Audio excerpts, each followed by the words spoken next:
النهارده بقى اخر يوم لليلى بشعرها. انا بقى اقول لكم احكي لكم بقى احساس انا، بما ان انا دي اول بنوته ليا والكبيره بتاعتي واول فرحه دي طرح اللي هي جابتها. وطبعا هي لو احتاجت اي طرح مشجره من بتوعي عشان انا عندي كتير جدا هتستعين بالايه. انا لبست الحجاب قبل عيد ميلادي ال 14 بيومين. جديده خلي بالك صاحبه الحفله هي اللي تدوق الاول يا جماعه. يلا دوق. ازرق بس ما لقيناش المقاس فجبنا اللون المخضر ده الفيروزي ده. حلو. السلام عليكم ورحمة الله وبركاته. ازيكم؟ عاملين ايه؟ وحشتونا جدا جدا. انتوا طبعا مستغربين احمد مش معانا ليه في الفيديو، عشان احمد عنده محاضرة اونلاين دلوقتي مش هيبقى موجود معانا في الجزء الاولاني من الفيديو. النهارده يا جماعة فيديو مهم جدا جدا كلكم منتظرينه، وهو حفل لبس ليلى للحجاب. تمام؟ هنجيب بقى اليوم كله بتفاصيله، هنشتري بقى الحاجات اللي هي محتاجاها للحجاب طرح بقى والدرس بتاع الحفلة واحنا حجزنا التورته وبنجهز لكل حاجه. وهننزل دلوقتي نشتري شويه حاجات هي محتاجاهم، الطرح بتاعتها والبندانات وبندانات وحاجات بقى للتمرين وتيشيرتات للتمرين والحجاب بتاع الرياضه والكلام ده. هنشتريهم ونيجي على طول عشان نفرجكم الحاجه دي، وبعدين نكمل الفيديو بقى الاحتفال نفسه، يوم الاحتفال بقى والتورته بقى والبالونات والحاجات وناكل بقى. يلا بينا يلا بينا. ورجعنا لكم يا حبايب قلبي بعد ما اشترينا الحاجات اللي ليلى محتاجاها للحجاب والحفله الحجاب ان شاء الله اللي هتشوفوها دلوقتي. يلا نفتح مع بعض الحاجات ونشوف احنا اشترينا ايه. وطبعا كلكم بتسالوا نفسكم دلوقتي هي الكوره دي هنا بتعمل ايه وعلاقتها ايه بالحجاب. احنا لقيناها واحنا بنشتري الحاجات بتاعه التمرين بتاعه ليلى، فكانت محتاجه كوره مقاس 6 لان الكور بتاعتها مقاس 5 فجبناها بالمره. يلا بينا بقى عشان نفرجكم الحاجات اللي احنا جبناها. يلا بينا. يلا يا حبايبي هنبدا باول حاجه معانا هي الطرح ومعاهم حاجات تانية هنشوفها مع بعض. الطرحه دي لونها كحلي للمدرسه. ليلى جايبه كله ساده عشان ما بحبش المشجر، ما بحبش الطرح المشجر. ودي سودا طبعا، طرحه كحلي، طرحه سودا، طرحه بيضه، طرحه نبيتي لازم تكون في دولاب. اوف وايت او ابيض يعني قريبين من بعض. لازم تكون في دولاب كل بنوته محجبه نبيتي. تمام. دي الطرح اللي هي جابتها. وطبعا هي لو احتاجت اي طرح مشجره من بتوعي عشان انا عندي كتير جدا هتستعين بالطرح المشجره بتاعتي. دول كانوا ايه دي اللي هي ماشي. ده الحجاب بتاع التمرين هتلبس تحتيه بندانه عشان برضو ما يبقاش عامل لها مشكله في التمرين. وده بيتلبس تحت التيشيرتس او كده اللي هي بتبقى ايوه القطعه اللي وريتها لكم واحنا بنعمل فيديو الحجاب. لما يكون تيشيرت مفتوح الرقبه بتاعته مفتوحه قوي بتلبس دي من تحت عشان تبان ان هي مقفوله وتداري الجزء بتاع الرقبه ده كله. تمام. ده كان اول كيس معانا في الحاجات. تمام. هندخل بقى على تاني كيس، على الكيس اللي بعده. ودلوقتي معانا تاني كيس وهنشوف دلوقتي في ايه ده. دي الدبابيس للطرحه عشان ابقى احطها عشان تثبت الطرحه من فوق. هبقى اخد منك شويه. يا ساتر انت جايه عايزه ايه؟ انت مش كنت رايحه تاكلي تعالي يا حبيبتي. شعرك ده وسندوتشاتك دي. طب خلي دي في وقت تاني او دخليها المطبخ لما نخلص. طيب بصوا يا جماعه، ده اكيد كلكم عارفينه يعني. انا مش عارفه ازاي ده حاجه صيفي وترند كمان، ممكن تقنعوني؟ يعني حاجه تيريكو. انا برضو بقول لمامي بقول لها عشان مش عارفه يعني دي مش بتحرر. لا ما مخرمه من كل حته. ليلى جايبه توب بكم ابيض او اسود. هتبقى تلبس لا هلبس تحتيه ابيض بقى عشان يبقى باين صح. هتلبسه معايا. هنشوف بقى بقيه الحاجات واكيد كلكم عارفينه. اكتبوا تحت في الكومنتات اذا كنتوا عارفينه ولا لا، وقولوا لمامي ان هو طالع ترند عشان هي مش مصدقه. انا عارفه ان هو ترند، انا شفت بنات كتير جدا في النادي لابسينه الوان مختلفه عشان كده انا وافقت اجيبهولك. يلا نشوف اللي بعد كده، الكيس اللي بعد. ودلوقتي معانا تاني كيس وهنشوف جوه فيه ايه. بصوا بقى يا حلوين. دي الباديهات اللي البسها تحت التيشيرتات اللي بنص والبسه تحت التوب اللي احنا لسه وريناه لكم من شويه. جابت واحد اسود وواحد ابيض عشان يمشي مع كل اللبس. وطبعا انتوا عارفين ان ليلى عندها كميه تيشيرتات بنص كم كتيره جدا جدا، ومن حظها الحلو ان طلع موضه دلوقتي ان انت ممكن تلبسي البادي او تحتيه وكمان جبته يكون برقبه عشان رقبتي ما تبانش بالظبط. دي تبقى مغطيه الجزء اللي فوق بحيث ان هي لما تلبس الحجاب يبقى كل رقبتها متداريه. تمام. دول بقى ايه؟ البندانات. واحده اوف وايت، واحده ابيض، واحده اسود. نشوف مع بعض واحده كده. على فكره حلوين جدا وناعمين وعجبني قماشتهم قوي. ودي بقى اللي هي مقفوله عشان شعر ليلى يعني مش قصير طويل، فبيبقى محتاج انه يتلم جوه عشان ما يقعش منها او يعمل لها مشكله وهي لابسه الحجاب او كده. تمام. جابت ال3 الوان دول عشان برضو تستخدمهم لما تروح المدرسه وكده، اللون ده لان هي تلبس حجاب ابيض وهي في المدرسه. نشوف اللي بعد كده. يلا بينا. دلوقتي يا جماعه معانا اخر كيسين، قلنا يعني نجيبهم مع بعض عشان ده الفستان اللي ليلى هلبسه في هتحضر بيه الحفله ان شاء الله، هتشوفوه عليها دلوقتي. انا مش عارفه هو الراجل ما ظبطوش ليه جايبه معاه. بتقول لي برضو طالع ترند، انا مش عارفه ايه الترندات الغريبه دي بصراحه. هو ما فيهوش اي حاجه، هو فستان اهو ساده. كنت بشوف بنات كتير بيلبسوا منه مضلع كده، بيبقى اسود وبيج وابيض كده وفي حزام من ورا. ثانيه واحده يا ديدا، بس هو ده الفستان. هو ده الفستان. طبعا هتشوفوه احسن. قلت يعني ايه عشان اجيب حاجه سيمبل وبيزك، عشان برضه ما بحبش انا الالوان والدوشه الكتير. انا قلت لها تجيب اللون البيج بس ما رضيتش بصراحه، اللي هو لا لان هو البيج كان ما كانش بيج قوي، كان بس ده تلبسي عليه طرحه بيضاء عشان يبينه. ايوه تمام. لكن يعني مش ده ايه بقى؟ وده دي تيشيرتات التمرين. تيشيرتات التمرين. ليلى عندها اصلا بناطيل كتير قوي، فجبت بس تيشيرتات بكم التمرين للتمرين. ده واحد نبيتي. اللون النبيتي، انا بحب اللون النبيتي جدا. كانت رايحه تجيب ازرق بس ما لقيناش المقاس فجبنا اللون المخضر ده الفيروزي ده. حلو. اللون حلو على فكره، ما فرقتش. وعندي واحد كمان بكم كنت بلبسه في الشتاء الاسود فكده بقى 3 بالظبط. وبكده يا جماعه ان احنا جبنا كل الحاجات اللي ناقصه الليله في الحجاب، وعندها هي لبس كتير جدا زي ما انتم شفتوا في الفيديو بتاع الحجاب 24 ساعه بالحجاب. عندها لبس كتير جدا، ده غير اللبس الشتوي طبعا احنا وريناكم اللبس الصيفي. واللي ما شافش الفيديو ده يا جماعه ينزل يشوفه. وكمان عندها في حاجات انتم ما شفتوهاش كمان، شميزات عارفه عندها يجي 3 أو 4. وبكده ليلى تكون خلصت كل احتياجاتها من حاجات الحجاب للسنه دي ان شاء الله. وطبعا في السنين اللي جايه ربنا بقى يكرمها كده وتختار بقى الحاجات اللي هي عايزاها، وادعوا لها ان ربنا يثبتها. ويلا نكمل مع بعض بقيه الفيديو عشان الحفله هتعجبكم جدا. يلا بينا. ودلوقتي يا حلوين جه الجزء المهم في الفيديو، وهو وقت الاحتفال والوقت. التورته ليلي جاهزه. جاهزه. التورته طبعا سايبينها لكم مفاجاه، لما نيجي نحتفل هتشوفوها في اخر الفيديو. النهارده بقى اخر يوم لليلى بشعرها.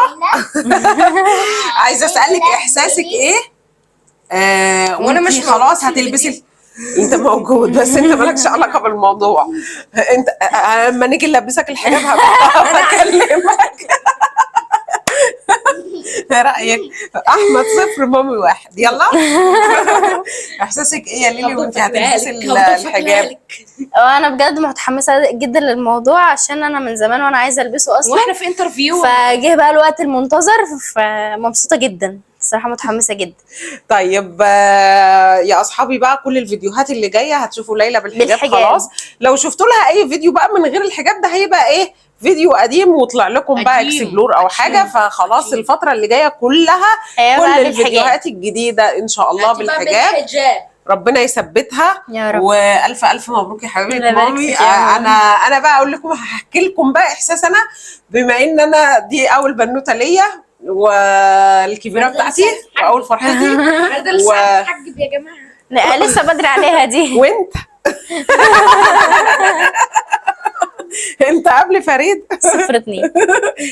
2-0 بتتقال 2-0. فانا كمان مبسوطه، عندي مجموعه احاسيس داخله جوه بعضها. ان انا بما ان بقى عندي بنوته هتتحجب، ان انا حاسه ان انا كبرت خلاص بقى، يعني مش عارفه، في حين ان انا بقيت عجوزه. ده اللي ربنا قدرك عليه. انت بتطلع فيديو انا بقيت عجوزه. هتتحجب يعني هتتحجب. مفيش كلام. فانا زي ما قلت لكم متلخبطه، احساسي متلخبط ان انا بقى عندي بنت هتلبس الحجاب ده. خلاص بقى انا عديت المرحله اللي انا كنت حاسه فيها ان انا لسه صغيره، مع ان انا جوايا حاسه ان انا لسه صغيره، مش عارفه حاجات كتير كده. المهم بس فرحانه ومبسوطه قوي قوي قوي، ومبسوطه كمان ان ليلى هتلبس الحجاب عن اقتناع، في حين ان انتوا عارفين ان الوقت ده صعب جدا ان انتوا تلاقي بنوته مقتنعه بالحجاب، لدرجه ان لما بلاقي حد محجب بحس ان دي الحاجه الغريبه في الموضوع، يعني المحجبه دي هي الغريبه، مع ان المفروض ان ده هو الصح. المفروض ان كله يلبس الحجاب، ونادرا لما نلاقي بنوته مش لابسه الحجاب. المفروض ان ده اللي يحصل. طبعا هي وجهات نظر وكل واحد حر، بس احنا الحمد لله خدنا قرارنا وربنا يثبتنا. وقول والله بقول لي هتتحجب انت كده عرفت لوحدك. هو الواحد كان عارف. الف مبروك يا حبيبه مامي، ربنا يثبتك يا حبيبتي يا رب. ودلوقتي يا جماعه ليلى هتدخل عشان تلبس وتطلع بقى طلة الحجاب لأول مرة، وأنا هدخل برضو أساعدها عشان هي جديدة في الموضوع. بس أهم حتة الحجاب يا جماعة حد يمشي الواد ده من ناخده نطلعه بره البيت، مش الفيديو. هو عمال يتكلم ورا ودني يعني صداع يعني. هدخل اساعدها دلوقتي وهتطل علينا دلوقتي بالحجاب، وانا يعني انا عايزه ازغرط اول ما انت تطلعي كده، يعني مش هشوف ليلي غير بالحاجات. يلا بينا بقى. لا وهي شفت بقى الذكاء، وهي قاعده معانا في البيت هتبقى بشعرها يا حبيبي، واوقات الخروج بس اللي هتبقى بالحجاب. حول الله يا رب. ممكن تسكت، ممكن ما تتكلمش. ذكاء عالمي ازاي؟ يلا يا حبيبتي يلا بينا يا جماعه. هتدخل تلبس وهدخل برضو اساعدها بعد ما تلبس كده، واظبط لها الفستان بتاعها والحجاب، وان شاء الله تبقى احلى طله يا حبيبه مامي. يلا بينا يلا بينا. يلا.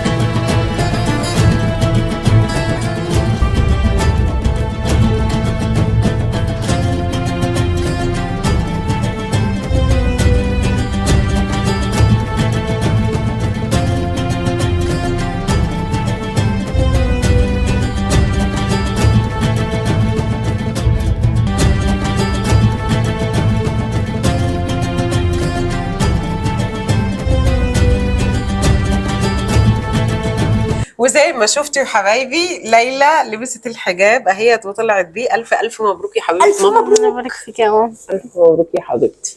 الروج هنا ولا مش هنا؟ لا مفيش روج، ما تخافيش. الله يبارك فيك. خلاص بقى خلاص. يلا فريده. لا ليلى لبست الحجاب زي مامي، قولي لها مبروك. مبروك يا ليلي. الف مبروك يا حبيبه مامي، ربنا يثبتك يا رب، وان شاء الله هنعمل العمر كله. دلوقتي بقى يا مسؤوليه يا ليلي، خدي بالك منه. ايوه طبعا. والمسؤوليه دي احنا ما كناش قدها، لما يعني ما خدناش الخطوه دي غير لما في الوقت المناسب. في الوقت المناسب.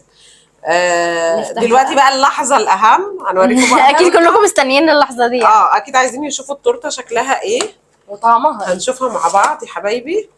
تارت. ممكن بقى انا اشيل التورته وانتوا تشوفوا كرتونه تشويق. ملكه بحجابي. ومكتوب عليها مبارك الحجاب يا ليلى. هي تورته معموله لليلى مخصوص عشان ليلي. عيد ميلادها كمان هيجي لها تورتتين. ايوه انا عيد ميلادي. عيد ميلادها خلاص قرب. هيبقى تقريبا الفيديو عيد ميلاد ليلى هيبقى الفيديو اللي بعد ده. فتقريبا شهر 8 ده شهر ليلى.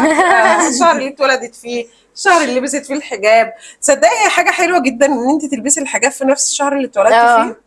طب لو هتبقى ذكرى مهمه بالنسبه لك قبل عيد ميلادي بيومين. هتبقى ذكرى حلوه بالنسبه لك، هتفضلي فاكراها طول الوقت. دايما هتبقي فاكره انت لبستي الحجاب. انا لبست الحجاب قبل عيد ميلادي 14 بيومين. طب يا جماعه يلا بقى نحتفل. هنعمل ايه؟ هنقول ايه؟ هابي حجاب ليلى. ماما انا عايزه اسالك سؤال. حجاب ليلى، هابي حجاب ليلى، هابي حجاب ليلى. لا خلاص مامي ايه رايكم في صوتي يا جماعه؟ قيموا صوتي من 10. والاغنيه 10 من 10. نعم. والاغنيه كمان. يلا بينا ونقطع مامي بقى التورته. انا عايزه اسالك سؤال بقى، اتفضل. هو انت اللي لبست الحجاب امتى؟ انا لبست الحجاب مع دخولي اولى اعدادي، لان احنا عندنا هي قبل ما تكون، يعني انا عشان يعني اوضح لكم الصوره، قبل ما يكون كان عشان احنا كبرنا وكده، كانت هي عادات وتقاليد، يعني ما ينفعش ادخل اعدادي وانا مش لابسه الحجاب. هي المدرسه الاعداديه لازم كل يبقى داخل وهو لابس الحجاب. كان عندي وقتها اولى اعدادي، انا كان عندي في اولى اعدادي 15 سنة. 12 سنه، 12 يا رب. لان انا ما خدتش سنه 6 ابتدائي وكنت داخله اولى ابتدائي، عندي 7 سنين. ايه ده، هو انت اذكى من الناس اللي في سته ابتدائي وانت؟ انا اذكى منهم ليه؟ بقول لك ما خدتش 6 ابتدائي، يعني ما اتطبقش عليا نظام 6 ابتدائي، ليه؟ فخدت 5 سنين هو في النظام كان ابتدائي. كده وقتها. ما كانتش موجوده وقتها. 5 سنين في ابتدائي ودخلت اولى اعدادي بقى على طول، فكان عندي وقتها 12 سنه بالظبط لما لبست الحجاب. تمام. انا لبست وانا 13. 13. انت ايه في 13 الا 2 14 بعد إلا بكره يومين. بقى. لا انت 14. 13 الا يومين. بتتقال 14. انت كده لابسه بعد بسنه. فريده بقى تلبسه امتى؟ حجاب حلو. عايزه تلبسي؟ تلبسي حجاب؟ الحجاب؟ تلبسي الحجاب؟ حجاب مين يا جدعان؟ فريده دلوقتي كل تفكيرها في الطول. بصي عايزه تلبسي الحجاب تلبسي ده الحجاب زي ده ليلي؟ طرحه كده. زي ليلي ومامي تلبسي؟ لا انت لسه صغيره، لما يبقى عندك 14. لما قالت لي خلاص لما يبقى عندك 6 البسك حجاب، ماشي؟ 6. يا جماعه تفكيرها كله في التورته دلوقتي، بطعم ايه وفيها ايه ومحشيه ايه وكده، يعني سيبوها في حالها. لا هقطع لك تورته والطبق هتاكلي الطبق.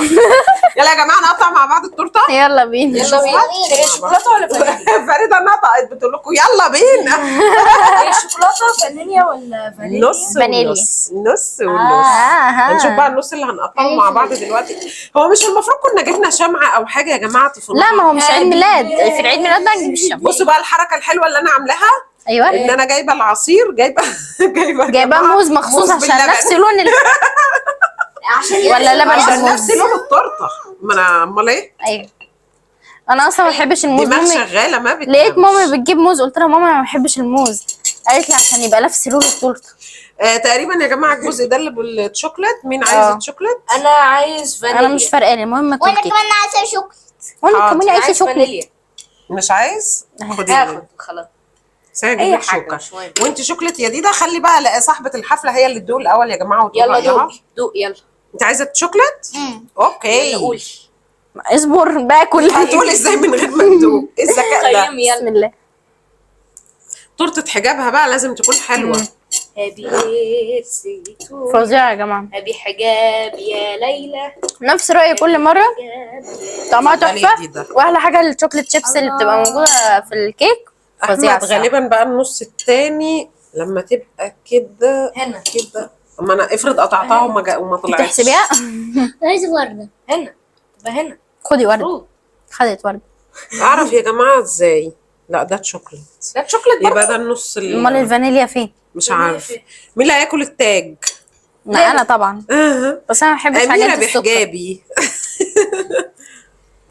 احمد مش لازم تشوكليت. اوكي. لازم شوكليت، يعني هتجيبي لي فانيليا؟ لبست أولاً- الحجاب ليه؟ بابي بيسالك لبست الحجاب ليه؟ هو اولا عشان هو كده كده فرض من ربنا وطلبه من كل واحده مسلمه مننا ان احنا نلبسه، يعني فده كده كده فرض من ربنا تقريباً. وبأدي بيه يعني. تقريبا يا احمد كلها شوكولاته. تاني حاجة عشان أنا ساعات كنت بجرب أنا ألبس الحجاب وأجربه كده بشكلي، حسيت إن شكلي برضو يعني حلو. عجبني شكلي أكتر بالحجاب. فأولا أنا راضية بيه، وثانيا عشان هو فرض من يعني أولا خالص في الأول خالص إن هو فرض من فرض ربنا علينا طبعا. وده لازم كده كده يعني أنفذه يعني وكده. وتاني حاجة بقى بعدها إنه شكلي عاجبني بالحجاب. طيب شكلك كان شعرك عالي. لا هو انا كده كده كنت هلبسه، لان كده كده هو فرض من ربنا والمفروض ان انا اعمله. هو باباها يا لأن هو جماعه لا، أمر لو من بشعرك ربنا. احلى هتلبسيه ولا لا، عشان صوته ممكن ما يكونش جاي.